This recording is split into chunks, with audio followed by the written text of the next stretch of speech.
Okay, so we're gonna make a face mask. I have fabric, a ruler, a pencil, scissors, ribbon, and elastic. You also need pins to hold things in place, and if you have it, a sewing machine. Otherwise, a sewing needle would do. The dimensions I'm using are 7 by 9. So I'm gonna do 1 layer of this fabric and 1 layer of this fabric, since these are kind of Eastery spring colors. Basically, it's a rectangle with 2 pieces of elastic on it. So one trick I've been doing is cutting out my rectangle on one piece of fabric, and then you just lay that over your other fabric and you cut them out without having to measure on the second piece. I like having 2 different kinds of fabric so it's reversible, so you can have one look on one day and a different look on another.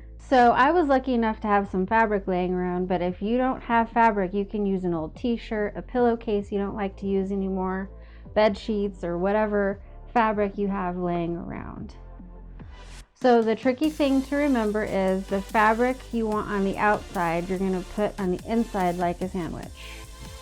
But you have to put the elastic in the middle. So the elastic length I've seen on most of the patterns has been 7 inches long, so we're just going to stick with that. And since it's elastic, don't pull it, because then you might have one piece longer than the other. These are the sides that we want to see when we turn it inside out. So I lay the elastic part on the bottom, and then I'm going to grab a pin so I can pin it when I lay this over the top. So if you can see, it's like a sandwich. So you have the bottom layer, the elastic, and the top layer. And it doesn't have to be quite exact, but you want to be able to sew over it in the corner. Something else we need to remember is we need to have room to flip it inside out. So I mark 2 points on one of the long sides of the rectangle that you're not going to sew, so that you can turn this inside out.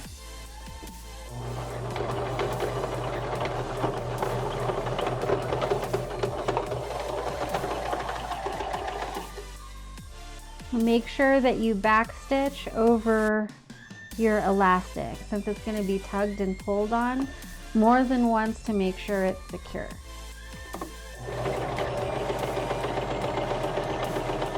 So the hole that we left open is so that we can turn it inside out, just like if you were turning a shirt inside out. So I don't do this in any precise sort of way, but we're going to make folds in the fabric so it looks like a face mask, and so that we take this rectangle piece of fabric to cover our faces that are 3-dimensional.